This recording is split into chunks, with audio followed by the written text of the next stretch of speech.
Bismillahirrahmanirrahim. Ikhwani fiddin rahimani wa rahimakumullah jami'an. Banyak pertanyaan atau permasalahan yang mungkin iskal dari kalangan kita para penuntut ilmu dan juga dari kalangan ikhwan-ikhwah yang belajar ngaji dalam hal ini. Suatu permasalahan, seandainya mereka berada di sebuah kantor, sedangkan di kantor tersebut ada ruangan khusus yang dijadikan musola, digelar karpet di situ, diletakkan karpet sholat, dipakai untuk sholat jamaah. Atau juga terkadang di sebagian yayasan sekolah umum atau bukan, bahkan sekolah-sekolah yang islami ada ruangan khusus. Ruangan khusus sebenarnya kelas, namun mereka setting, mereka jadikan tempat sholat. Intinya setelah itu mereka pakai untuk sholat, guru-guru di situ atau murid-murid yang di situ. Apa hukum tempat ini tadi? Apakah dihukumi sama seperti masjid, berlaku ahkamul masajid ataukah tidak?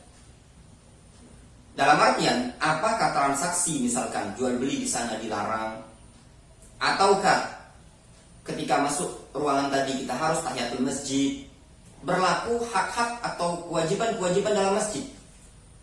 Dalam hal ini kita temukan fatwa Syekh Ahmad Ibnu Yahya An-Najmi rahimahullah ta'ala dalam karya beliau Fathur Rabbil Wadud.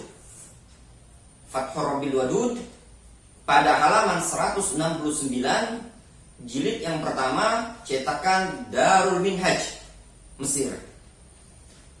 Pertanyaan tersebut adalah, ya Syekh, ladaina fis sakanid dakhili hujratun kabiratun khussisat ka masjidin tuqam fi shalawat. Ya Syekh, di kami pada sakan bagian dalam, asrama bagian dalam, ada hujratun kabirah, kamar yang luas, ruangan yang besar, khussisat ka masjidin, yang dikhususkan seperti masjid, tempat sholat. Tuqam fi shalawat, ditegakkan pada tempat tersebut sholat 5 waktu. Hal tu'tabar hadil ghurfatu kal masjid laha ahkamuha. Apakah tempat ini tadi, ruangan ini tadi, dianggap seperti masjid, laha ahkamuhu, sehingga ruangan ini tadi memiliki hukum seperti hukum masjid yang memang dibangun untuk sholat? Laha ahkamul masjid allati fi syara', yaitu apakah dia seperti hukum masjid yang ada dalam syariat ini? Wahal allati la tahdur as-shalah fihi takunu athima. Apakah orang yang tidak mendatangi salat di situ dianggap berdosa? Hal yajuzu ad-dukhul al-ghayyab lil muhadarat. Apakah juga boleh orang wanita-wanita yang haid masuk ke ruangan tadi untuk menghadiri muhadarat? Kata beliau, kata Syekh Ahmad Ibnu Yahya An-Najmi, nampak dari pertanyaan ini, ayo ikhwah, nampaknya adalah seorang wanita. Ya. Bisa jadi mengirimkan surat kepada Syekh Ahmad Ibnu Yahya An-Najmi. Kata beliau, al-jawab, jawabannya, hadil ghurfah, ruangan ini tadi, la yakunu laha ahkamul masajid min i'tizalil haid wal junub laha. Ruangan ini tadi tidak dianggap memiliki hukum seperti masjid, berupa menyingkirnya, menjauhnya wanita yang haid, tidak boleh masuk masjid, wal junub, dan juga tidak boleh orang yang junub masuk masjid, wa adam al-bai' wa syira' fiha, dan juga tidak boleh al-bai' wa syira', jual beli di tempat tersebut,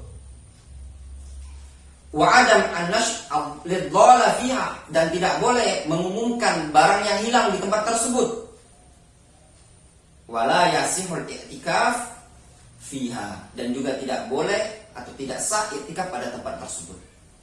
Maksud dari kalam Syekh Ahmad bin Yahya An-Najmi, tempat tersebut, ruangan tersebut tidak dikategorikan hukum masjid.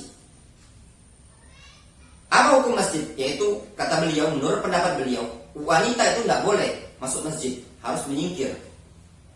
Orang yang junub, wanita haid tidak boleh masuk masjid. Orang yang junub tidak boleh masuk masjid. Tidak boleh di masjid jual beli. Juga tidak boleh di masjid mengumumkan barang yang hilang. Itu semua tidak berlaku pada ruangan musola yang tadi dijadikan tempat sholat. Wala yasihul i'tikaf fiha. Dan juga tidak sah i'tikaf pada ruangan tadi. Misalkan musola kantor yang ada di dalam kantor tadi. Kata beliau, amma salatul jamaah fayajibu huduruha. Adapun salat jamaah wajib mendatanginya. Wal mutakhallif anha athimun sawa'un kanat fi masjidin syar'iyyin aw fi musalla uttukhidha masjidan muaqqatan. Orang yang telat atau orang yang tidak mau salat berjamaah, dia berdosa. Baik di masjid yang memang secara syar'i itu masjid, atau di musola tempat salat seperti tadi, atau suatu ruangan yang dijadikan masjid dalam waktu tertentu. Kemudian kata beliau, wa yajuzu liman ma'a al-khuyyam, atau la yajuzu liman ma'a al-haid hudurun nadawat wal muhadarat. Boleh bagi orang yang dia ada haid untuk menghadiri ceramah-ceramah, muhadarah, kajian-kajian di tempat tersebut. Li'annahu laisa bi masjidin syar'iyyin, dikarenakan tempat tadi tidak dikategorikan masjid secara syar'i. Faqad yatrukuna hadhihi al-ghurfa wa yatahawwaluna ila ghurfatin ukhra. Kenapa? Dikarenakan mereka bisa jadi terkadang meninggalkan ruangan ini kemudian pindah ke ruangan yang lain, dan itu kenyataan yang ada. Terkadang ruangan ini ternyata mau dipakai dijadikan kantor, kemudian pindah ruangan yang lain. Itu kondisinya. Adapun masjid yang khusus tidak bisa dipindah-pindah. Kalau masjid tempat ibadah, tempat sholat. Sehingga faedah yang bisa diambil di sini untuk di dalam musola tadi, misalkan kita transaksi jual beli, musola yang sifatnya disiapkan bukan untuk khusus musola, namun ruangan-ruangan yang disetting, dimodifikasi untuk dijadikan tempat sholat. Nah, ini sering kita dapati ya, dalam sebuah kantor ada ruangan kecil ukuran sekitar 4x5 dijadikan tempat sholat, dikasih karpet. Ini tadi tidak berhukum pada hukum masjid.